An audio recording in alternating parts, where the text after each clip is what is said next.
we can compare soulmateship with alchemy. In fact, Angie and I, we were at an exhibition, an occult exhibition, where we got to see some old school medieval alchemical texts and drawings.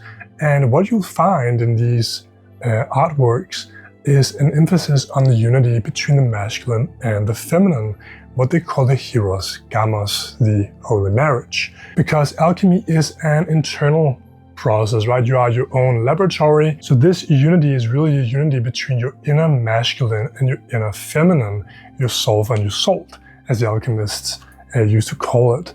Of course, veiling this dynamic in allegorical language. However, in occultism, we of course also have this understanding of as above, so below, as within, so without.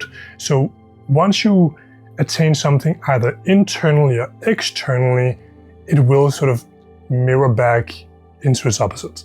So when you have a relationship and when you have that unity of the feminine and the masculine, you can best be sure that this unity is also happening within you. So basically how I see it is when we are incarnating as a man or a woman, we sort of leave behind in the unconscious that feminine and masculine aspect of ourselves, and that is unconscious. That's an unconscious aspect of ourselves, and that's why when we see that, when we encounter something like it, so masculine energy, when I encounter this now here as a woman, you know, I'm gonna be extremely drawn to that, me being heterosexual obviously, you know, but I'm gonna be extremely drawn to that. You might be familiar with the terms Anima and Animus and Jungian psychology, which is also quite inspired by alchemy. Very much so, yes.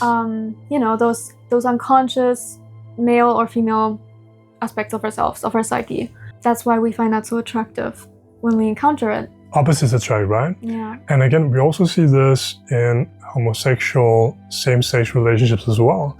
We still have that feminine and masculine polarity. Yeah. So soulmateship goes for everyone. It's in that sense, very quote-unquote democratic. But again, we are playing with these energies, right?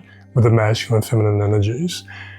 Because in the end, the goal is divine union. It is to become a unified human being, to become a spiritual androgynous being. Essentially, it being about integration, you know, integrating those different aspects of our psyche. Yes.